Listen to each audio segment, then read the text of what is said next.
প্ৰাপ্তিৰ দিন আছিল। আমাৰ সকলোৰে মনত আছে 2021 চনৰ মে মাহত ইনফেক্ট 10 মে তাৰিখে মই শপত গ্ৰহণ কৰিছিলোঁ।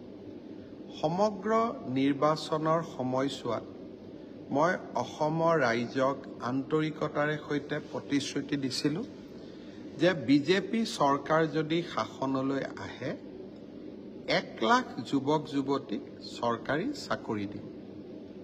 কোনেও বিশ্বাস কৰা নাছিলে। বিজেপি নিৰ্বাচনত বিজয়ী হ'ল, কোভিড আহিলে। সংকটৰ মাজত থাকিও সেই প্ৰতিশ্ৰুতি মই পাহৰা নাছিলোঁ। এটা সময় হৈছিল যে বিৰোধী পক্ষৰ বিধায়ক, বিশেষ এজন বিধায়কে 1 লাখ চাকৰি আমি দিব নোৱাৰিম বুলি ভাবিয়ে মাজে মাজে এনেকুৱাও কথা কৈছিল যে আমি এতিয়া আন্দোলন কৰিম, 1 লাখ চাকৰি চৰকাৰে কিয় দিয়া নাই।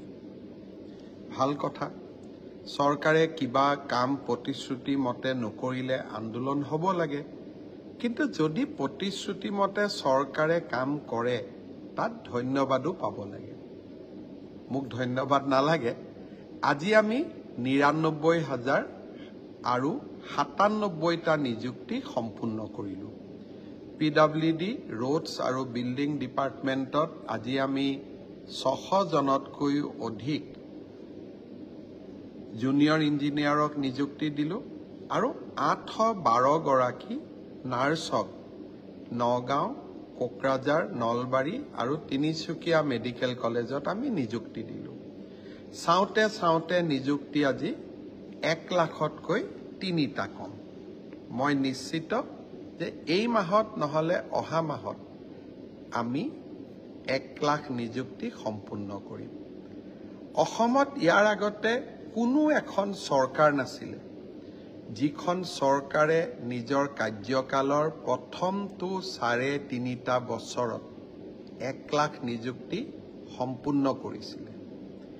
এটাও হাইকোৰ্ট হোৱা নাই, দুৰ্নীতিৰ অভিযোগ অহা নাই আৰু অসমৰ দুখীয়া আৰু মধ্যবিত্ত শ্ৰেণীৰ লোকে চৰকাৰী চাকৰি প্ৰথমবাৰৰ বাবে পাবলৈ সক্ষম হৈছে। এতিয়া মোৰ লক্ষ্য অনাগত দিনত আৰু 50,000 নিযুক্তি সম্পূৰ্ণ কৰিব পাৰোঁ নেকি। চেষ্টা অব্যাহত থাকিব। মই মোৰ কাম কৰি গৈ থাকিম।